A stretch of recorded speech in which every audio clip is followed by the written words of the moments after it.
하나님께서는 이스라엘에 희년 제도를 주셨습니다.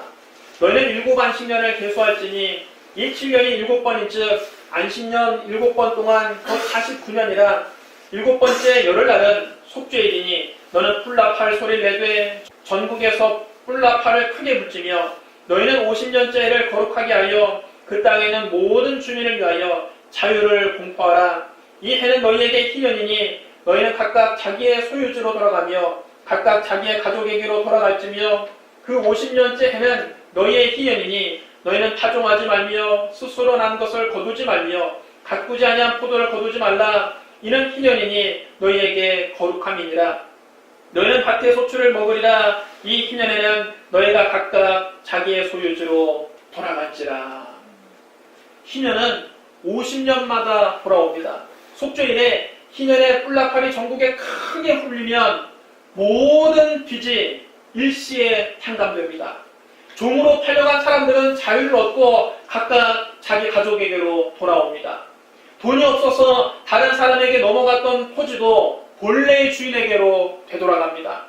이랬던 모든 것이 본래의 자리로 회복되는 은혜로운 해가 바로 희년입니다. 희년은 하나님께서 베푸실 구원의 은혜를 상징하는 것입니다. 본래 하나님은 인간을 하나님의 형상과 모양대로 아주 정교하게 창조하셨습니다. 하나님은 사람에게 땅과 모든 생물도 맡기셨습니다. 하나님의 형상을 지닌 사람이 하나님을 대신해서 땅과 모든 생물을 지혜롭게 관리하라고 사람에게 맡기신 겁니다. 그뿐 아니라 하나님은 사람을 위해서 에덴 동산을 창설하시고 사람을 그곳에 살게 하셨습니다. 에덴 동산은 낙원입니다. 그곳에서는 언제나 하나님과 교제할 수 있었습니다. 영적으로 충만한 곳이었습니다. 그곳에는 보기 아름답고 먹기에 좋은 실과가 항상 있었습니다. 환경적으로도 축복의 땅이었습니다. 그곳에는 질병도 없고 죽음도 없었습니다. 육체적으로 강건하고 생명력이 넘치는 곳이었습니다. 하나님께서는 첫사람 아담에게 말씀하셨습니다. 동산 각종 나무 열매는 네가 임의로 먹되 선악을 알게 하는 나무 열매는 먹지 말라. 네가 먹는 날에는 반드시 죽으리라. 선악과는 하나님의 절대 주권을 상징합니다. 인간이 이 하나님의 절대 주권만 침범하지 않는다면 모든 것이 풍족한 에덴 동산에서 마음껏 자유를 누리며 행복하게 살 수 있었습니다. 하나님께서는 이처럼 사람을 존귀하게 창조하시고 특별히 아끼고 사랑하셨습니다. 그러나 인간은 의리 없게도 하나님을 배신했습니다. 아담은 하나님 말씀에는 불순종하고 마귀의 말에는 귀를 기울이고 순종했습니다. 마귀가 시키는 대로 선악을 알게 하는 나무 열매를 따먹었습니다. 이것이 인간의 죄요 불입니다. 하나님께 불순종한 죄, 스스로 하나님처럼 되려고 한 죄, 마귀를 따라간 죄가 바로 인간이 지은 죄입니다. 첫사람 아담이 하나님을 배신하고 죄를 범한 결과 인류는 가졌던 모든 것을 잃어버리게 되었습니다. 영적으로는 하나님과의 교제가 단절되었습니다. 하나님은 죄가 없는 지극히 거룩하신 분입니다. 죄로 말미암아 더러워진 인간은 더 이상 거룩하신 하나님 앞에 나아갈 수 없게 됐습니다. 하나님과의 교제가 단절되는 것이 영적인 죽음입니다.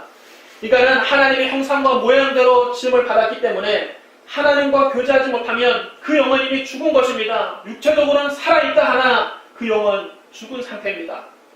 하나님과 교제가 단절된 인간은 마귀의 종이 되어서 마귀가 시키는 대로 죄만 짓고 살고 있는 것입니다. 환경적으로는 땅이 저주를 받아 가시덤불과 엉겅퀴를 내기 시작했습니다. 하나님 아담에게 말씀하셨습니다. 네가 네 아내의 말을 듣고 내가 내게 먹지 말라 한 나무 열매를 먹었은즉 땅은 너로 말미암아 저주를 받고 너는 네 평생에 수고하여야 그 소산을 먹으리라. 땅이 내게 가시덤불과 엉겅퀴를 낼 것이라. 네가 먹을 것은 밭의 채소인즉 네가 흙으로 돌아갈 때까지 얼굴에 땀을 흘려야 먹을 것을 먹으리니 네가 그곳에서 취함을 입었습니다. 하나님이 땅을 아담에게 맡기셨습니다. 아담이 하나님을 대신해서 땅을 맡아 관리했습니다. 그런데 아담이 죄를 범하자 땅도 아담 때문에 저주를 받아서 채소와 열매 대신에 가시덤불과 엉겅퀴를 내기 시작한 것입니다. 그때부터 인간은 얼굴에 땀을 흘려야만 간신히 먹고 살 수 있게 되었습니다. 육체적으로는 병이 들고 죽어서 흙으로 돌아가게 됐습니다. 하나님은 범죄한 아담에게 말씀하셨습니다. 너는 흙이니 흙으로 돌아갈지니라. 인간이 죄를 범하기 전에는 질병도 없고 죽음도 없었습니다. 그러나 범죄 이후에 인간의 육체는 병들게 되었고 종국적으로는 흙이니 흙으로 돌아가라는 사망 선고를 받고 말았습니다. 이처럼 첫 아담은 우리에게 죄의 빚을 물려주었습니다. 우리는 태어날 때부터 마귀의 종이 되어서 일생 동안 마귀가 시키는 대로 죄만 짓고 살아갑니다. 건강을 빼앗긴 채 병들어 고통당했습니다. 하나님께서 주신 낙원을 잃어버리고 가시덤불과 엉겅퀴가 가득한 태상에서 얼굴에 피땀을 흘려야만 간신히 먹고 살 수 있는 수고를 얻게 되었습니다. 우리는 죽어서 한 줌의 흙으로 돌아가는 비참한 운명 속에서 절망했습니다. 예수님은 마지막 아담으로 이 세상에 오셨습니다. 예수님은 나사렛 회당에서 성경을 펼쳐 이렇게 기록된 것을 찾아 읽으셨습니다. 주의 성령이 내게 임하셨으니 이는 가난한 자에게 복음을 전하게 하시려고 내게 기름을 부으시고 나를 보내사 포로된 자에게 자유를, 눈먼 자에게 다시 보게 함을 전파하며 물린 자를 자유롭게 하고 주의 은혜를 전파하게 하려 하십니다. 여기서 주의 은혜해란 바로 희년을 말하는 것입니다. 예수님은 이 말씀을 읽으시고 난 다음 그 자리에 있는 사람들에게 담대하게 선포하셨습니다. 이 글이 오늘 너희 귀에 응하였느니라. 여러분 따라하셔랍니다. 이 글이 오늘 너희 귀에 응하였느니라. 마지막 아담으로 오신 예수님께서 인류에게 희년을 선포하신 겁니다. 첫째로 예수님은 가난한 자에게 복음을 주십니다.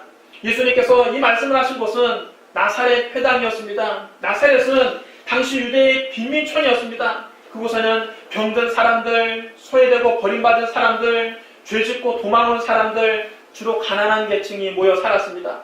그들은 가난하다는 이유로 멸시와 천대를 받으며 살아갔습니다. 아무도 그들을 거들떠보지 않았습니다. 하루하루 어려운 삶을 이어가고 있는 그들에게 주님은 기쁜 소식을 전해주셨습니다. 사람들은 그들을 무시하고 외면했지만 주님은 그들을 잊지 않으셨습니다. 그렇다면 여러분, 왜 우리가 사는 이 세상에는 가난과 저주가 들어왔습니까? 왜 이렇게 과학이 발전하고 문명이 발전했는데도 여전히 가난한 사람들이 이 세상에 존재합니까? 애초에 하나님은 가난과 저주를 만들지 않으셨습니다. 하나님께서 창조하신 에덴 동산은 모든 것이 풍요로운 낙원이었습니다. 그런데 첫사람 아담이 하나님을 반역하고 범죄했기 때문에 에덴 동산에서 쫓겨난 것입니다. 그때부터 땅은 저주를 받아 가시덤불과 엉겅퀴를 내었고 인간은 얼굴에 땀을 흘려야 먹을 것을 얻을 수 있게 되었습니다. 가난과 저주는 하나님이 만드신 것이 아니라 인간이 자초한 겁니다. 그러나 마지막 아담 예수님께서 오셔서 가난과 저주를 대신 다 짊어지시고 십자가에 달려 죽으심으로 우리를 가난과 저주에서 건져주시고 우리를 다시 부유하게 만들어 주셨습니다. 고린도서 8장 9절에 이렇게 기록되어 있습니다. 우리 주 예수 그리스도의 은혜를 너희가 알거니와 부유하신 이로써 너희를 위하여 가난하게 되시면 그의 가난함으로 말미암아 너희를 부유하게 하려 하십니다. 여러분 따라하셔랍니다. 그의 가난함으로 말미암아 너희를 부유하게 하려 하십니다. 많은 사람들은 기독교 신앙을 잘못 이해하고 있습니다. 예수님이 평생 가난하게 사셨으니까 우리도 가난하게 사는 것이 예수님을 잘 믿는 것이다. 좋은 신자는 가난하게 살아야 된다. 여러분 오해입니다. 왜 예수님이 가난하게 되셨느냐? 그의 가난함으로 말미암아 우리를 부유하게 하기 위해서 예수님이 가난해지신 것입니다. 내가 가난했으니까 너희도 가난해라. 그게 아닙니다. 여러분이 가난하게 산다고 여러분 자녀도 가난하길 바라는 부모가 누가 있습니까? 내가 가난하게 살고 나는 고생할지라도 우리 자녀들은 부유하게 살기를 원하는 것이 부모의 마음 아닙니까? 예수님의 마음도 한 가지입니다.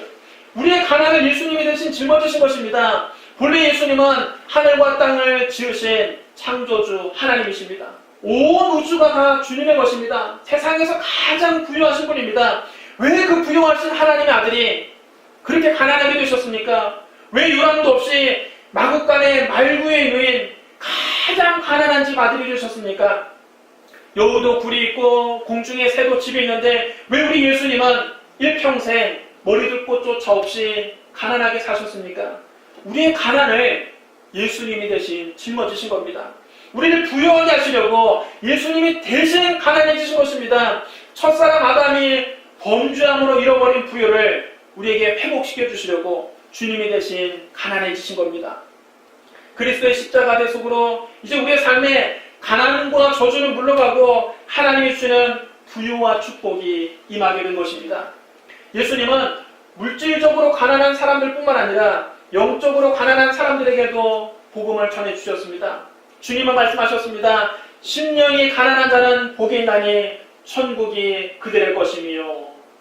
여러분 따라하셔야 합니다. 심령이 가난한 자는 복이 있나니 심령이 가난한 자는 복이 있나니 천국이 그들의 것이며. 천국이 그들의 것이며. 심령이 가난하다는 말은 겸손하다는 의미입니다. 심령이 가난한 사람은 남을 나보다 낮게 여기는 사람입니다. 항상 자기의 부족함을 깨닫고 은혜를 사모하는 사람이 마음이 가난한 사람입니다. 주님은 이렇게 마음이 가난한 사람에게 복을 주십니다. 복음이란 말은 헬라어로 유앙겔론이라고 합니다. 근데 이 말은 좋은 소식, 기쁜 소식, 복된 소식을 말합니다. 복음의 내용은 십자가에서 죽으시고 부활하신 예수님이 우리의 구주가 되신다는 사실입니다.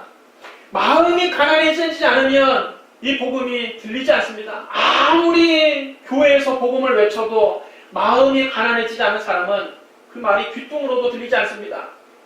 마음이 부유한 사람은 예수님을 구주로 모시지 않습니다. 자기 의를 자랑합니다. 자기 행위로 구원 얻겠다고 나섭니다.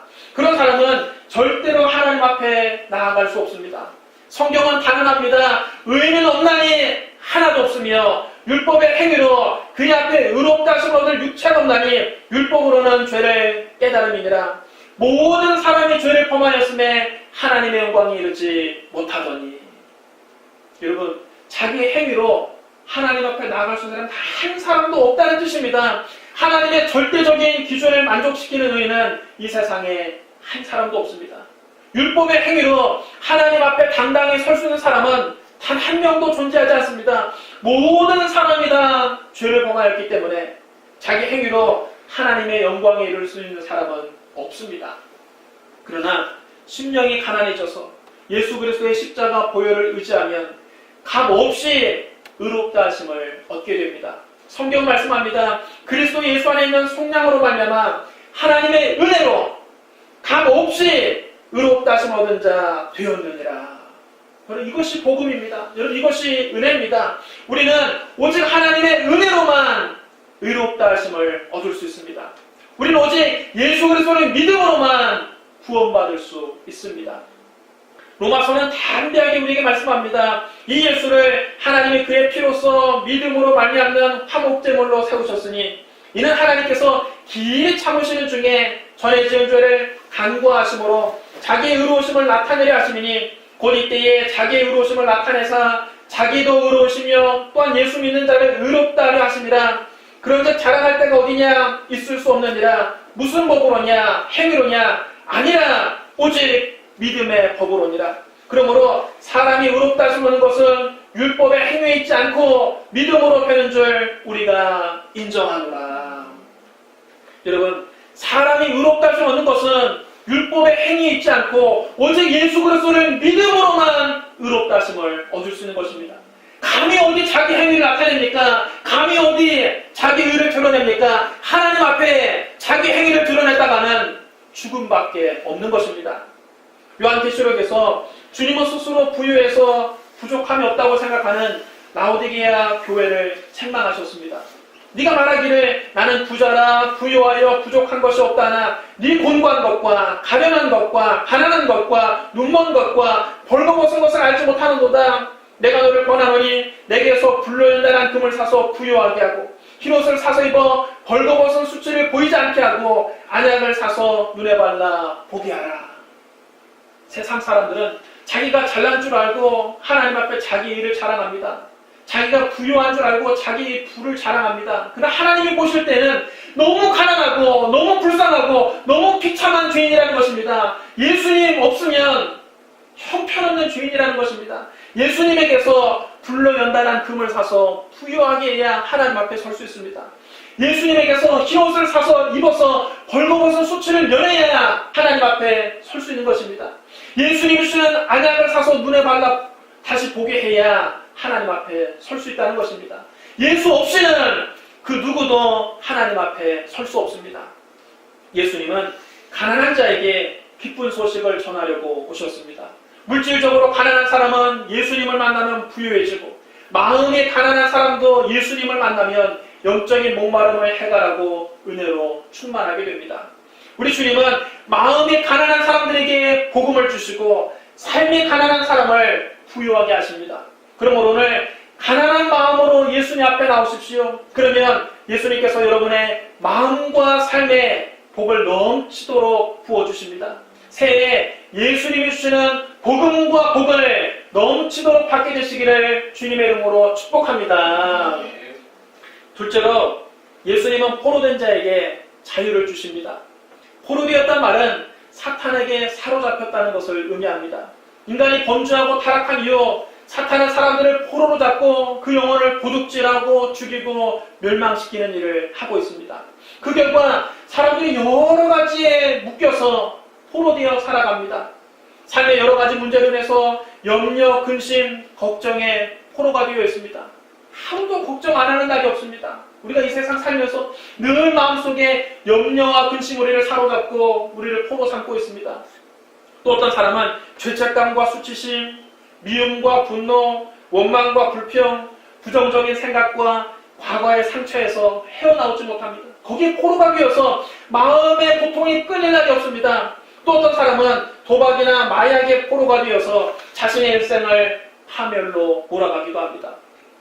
요즘 청소년들은 음란물이나 게임의 포로가 되어서 세월을 허송합니다. 이런 것들은 모두 다 사탄의 역사입니다. 사탄은 인간을 죄로 사로잡고 결국에는 멸망으로 인도하고 있습니다. 여러분, 어떻게 해야 우리가 이 포로된 상태에서 해방될 수 있습니까? 포로된 자에게 자유를 주시는 예수님 앞에 나아가야 됩니다. 모든 문제를 해결하고 자유를 주실 분은 오직 예수 그리스도 한 분밖에는 안 계십니다. 예수님은 십자가 죽음을 통해서 사탄을 이기셨습니다. 골로새서 2장 13절로 15절에 이렇게 기록되어 있습니다. 또 범죄와 육체의 모할례로 죽었던 너희를 하나님이 그와 함께 살리시고 우리의 모든 죄를 사하시고 우리를 거스르고 불리하게 하는 법정으로 쓴 증거를 지우시고 제하여 버리사 십자가에 못 박으시고 통치자들과 권세자들을 무력하여 드러내어 구경거리로 삼으시고 십자가로 그들을 이기셨느니라. 여러분, 따라하셔야 십자가로 그들을 이기셨느니라. 예수님은 십자가에서 사탄을 이기셨습니다. 그래서 죄로 말미암아 사탄의 포로된 자를 건져주실 수가 있는 것입니다. 예수님이 사탄의 머리를 깨뜨렸기 때문에, 십자가에서 승리하셨기 때문에 사탄에 묶여있는 사람들을 건져주실 수 있는 것입니다. 예수님 앞에 나오면 모든 매인 것이 풀려 자유롭게 됩니다. 성경 말씀합니다. 진리를 알지니 진리가 너희를 자유롭게 하리라. 예수님은 말씀하셨습니다. 내가 곧 길이요 내가 곧 진리요 내가 생명이니 나로 말미암지 않고는 아버지께로 올 자가 없느니라. 예수님이 곧 진리이십니다. 진리이신 예수님 앞에 나와서 모든 무거운 것과 얽매이기 쉬운 죄를 다 내려놓으십시오. 그러면 주님께서 염려, 근심, 걱정에서 우리를 자유롭게 하십니다. 죄책감과 수치심, 미움과 분노, 원망과 불평, 부정적인 생각과 과거의 상처에서 우리를 자유롭게 하십니다. 도박 중독에서 자유롭게 하십니다. 마약 중독에서 자유롭게 하십니다. 음란물 중독, 게임 중독에서 우리를 자유롭게 하십니다. 오늘 예수님을 의지하고 마귀의 포로된 것에서 자유를 얻게 되시기를 주님의 이름으로 축복합니다. 셋째로 예수님은 눈먼 자를 다시 보게 하십니다. 예수님이 이 땅에서 사역하시는 동안 실제로 많은 시각장애인들을 고쳐주셨습니다. 주님은 맹인 바디메오의 눈을 뜨게 하셨습니다. 또 실로암 목 근처에서 구걸하던 날 때부터 못 보던 사람을 다시 보게 하셨습니다. 예수님은 말씀하셨습니다. 내가 세상에 있는 동안에는 세상의 빛이로라. 여러분, 따라하셔야 합니다. 예수님이 빛이십니다. 예수님이 빛이십니다. 예수님은 신체적인 장애로 앞을 보지 못하는 사람들뿐만 아니라 영적으로 보지 못하는 사람들을 고쳐주셨습니다. 예수 믿기 전에는 우리도 다 눈뜬 맹인이었습니다. 눈에 보이는 것만 바라볼 뿐 저 영원한 세계를 보지 못하고 살아왔습니다. 그런데 십자가에서 죽으시고 부활하신 예수님을 믿고 나서 영의 눈을 뜨게 되었습니다. 영의 눈을 떠서 하나님의 영광을 사모하면서 살게 되었습니다. 우리는 이 땅에 살고 있지만 저 영원한 천국을 소망하며 살게 되었습니다. 우리는 이 한량없는 은혜에 늘 감사하는 마음으로 살아야 됩니다. 그리고 영적으로 눈먼 사람들에게 이 복음을 전해줘야 됩니다. 지금도 우리 이웃들이, 지금도 우리 사랑하는 가족들이 영의 눈이 먼 채 하나님을 모르고 살아가고 있습니다. 이 세상에 눈에 보이는 것만 보고 눈에 보이는 것만 쫓아가며 살아가고 있습니다. 그들에게 복음을 전해줌으로써 그들도 영적인 눈을 떠서 이 세상에 얽매이지 않고 저 새하늘과 새 땅을 바라보며 기쁨과 소망 중에 살아갈 수 있도록 우리가 도와줘야 됩니다. 여러분, 아직도 여러분 가족 중에 예수님을 알지 못하는 사람들이 있다면 예수님을 전하십시오. 여러분 이웃 가운데 아직도 생명의 빛이신 예수님을 모르는 사람들이 있다면 그들에게 빛이신 예수님을 소개하십시오. 여러분 아직 예수님을 믿지 않는 사람이 있다면 오늘 예수님 앞에 나오십시오. 그러면 주님이 여러분의 영의 눈을 뜨게 해주셔서 천국 소망을 갖게 해주시고 하나님의 영광을 나타내는 삶을 살게 만들어 주십니다. 오늘 생명의 빛이신 예수님을 여러분 마음 가운데 모시는 새 아침이 되시기를 주님의 이름으로 축복합니다. 넷째로 예수님은 눌린 자를 자유롭게 하십니다. 눌려있다는 것은 무언가에 의해서 억압받고 있는 상태를 의미합니다. 사람들은 무언가에 눌린 채 살아갑니다. 자기를 둘러싼 환경에 눌려서 힘들어하기도 하고 질병에 눌려서 고통당하기도 합니다. 혹은 자기의 성격 때문에 눌려있는 사람도 있습니다. 그들은 작은 문제에도 유난히 힘들어하며 고통스러워합니다. 사람들을 누르는 이런 것 역시 사탄의 역사입니다. 육체가 눌려서 병들게 하고 생업을 눌러서 가난하게 하고 가정을 눌러서 행복을 빼앗고 인간관계를 눌러서 불화를 가져옵니다. 예수님은 이렇게 마귀에 눌린 모든 사람들을 고쳐주기 위해서 이 세상에 오셨습니다. 성경 말씀합니다. 하나님이 나사렛 예수에게 성령과 능력을 기름 붓듯 하셨음에 그가 두루다니시며 선한 일을 행하시고 마귀에게 눌린 모든 사람을 고치셨으니 이는 하나님이 함께 하셨습니다. 여러분 따라서랍니다. 마귀에게 눌린 모든 사람을 고치셨으니 마귀에게 눌린 모든 사람을 고치셨으니 예수님은 마귀에게 눌린 모든 사람을 고치셨습니다. 예수님께서 거라사인의 땅에 가셨을 때 거기에 군대 귀신에 눌린 사람이 있었습니다. 그 사람은 오랫동안 옷도 입지 않고 집에도 들어가지 않고 무덤 사이를 오가며 살았습니다. 사람들이 그의 손발을 쇠사슬로 묶어놔도 소용없었습니다. 금방 그 쇠사슬을 다 끊어버리고 귀신이 이끄는 대로 광야로 뛰쳐나가곤 했습니다. 그런데 그 귀신이 예수님을 보자마자 소스라치게 놀라며 예수님 팔 앞에 무릎을 꿇고 엎드려 외쳤습니다. 지극히 높으신 하나님의 아들 예수여, 당신과 나와 무슨 상관이 나니까 당신께 구하노니 나를 괴롭게 하지 마옵소서. 예수님께서 그 귀신에게 명령하셨습니다. 그 사람에게서 나오라! 그러자 귀신들이 그 사람에게서 나가서 돼지떼에게로 들어갑니다. 그러자 돼지떼가 미쳐 날뛰면서 비탈길로 내리다가 호수에 빠져서 다 몰사하고 말았습니다. 돼지를 치던 사람들이 그 광경을 보고 놀라서 달아나 마을에 가서 사람들에게 이 사건을 알렸습니다. 온 마을 사람들이 이 광경을 구경하기 위해서 몰려왔습니다. 그들이 가보니까 정말로 귀신 들려서 옷을 다 발라벗고 무덤 사이를 고래고래 소리치며 뛰어다니는 사람이 제정신에 돌아와서 옷을 단정하게 갖춰입고 예수님 발 앞에 다소곳이 앉아 있었습니다. 예수님께서 군대 귀신에게 눌린 사람을 자유롭게 하신 것입니다. 그럼 여러분, 마귀에게 눌린 사람은 예수님 앞에 나오십시오. 주님은 오늘도 성령의 능력으로 눌린 자를 자유롭게 하십니다. 성령의 충만함 받고 십자가 신앙으로 무장하면 눌린 것에서 해방됩니다. 마음이 눌려있는 사람이 자유롭게 됩니다. 질병에 눌려있는 사람도 자유롭게 됩니다. 환경에 눌려있는 사람이 자유롭게 됩니다. 예수님 안에 자유가 있습니다. 오늘 모든 눌림에서 자유를 얻고 예수님이 주시는 기쁨과 평안을 누리시기를 주님의 이름으로 축원합니다. 사랑하는 성도 여러분, 첫사람 아담은 우리에게 죄의 빚을 물려주었습니다. 가난과 저주를 물려주었습니다. 사탄의 포로가 되게 하였습니다. 영적으로 눈멀게 했습니다. 마귀에게 눌리게 해주었습니다. 그러나 마지막 아담 예수님은 우리에게 희년을 선포하셨습니다. 예수님은 십자가에서 다 이루었다 말씀하실 때 우리에게 희년이 성취된 것입니다. 예수님은 가난한 자에게 복음을 주십니다. 포로된 자에게 자유를 주십니다. 눈먼 자를 다시 보게 하십니다. 물린 자를 자유롭게 하십니다. 오늘 새해를 알리는 뿔나팔이 크게 울렸습니다. 새해에 예수님이 주시는 희년의 해가 여러분의 영혼과 여러분의 가정과 여러분의 직장과 여러분의 삶에 충만하기를 주님의 이름으로 축원합니다. 기도하겠습니다. 사랑과 은혜가 풍성하신 하나님 아버지, 우리에게 예수님을 보내주셔서 우리에게 희년을 선포해 주시니 감사합니다. 죄에서 자유를 얻게 해주시니 감사합니다. 포로된 것에서 자유를 얻게 해주시니 감사합니다. 영의 눈을 열어주시니 감사합니다. 마귀에게 눌린 모든 것에서 자유롭게 해주시니 감사합니다.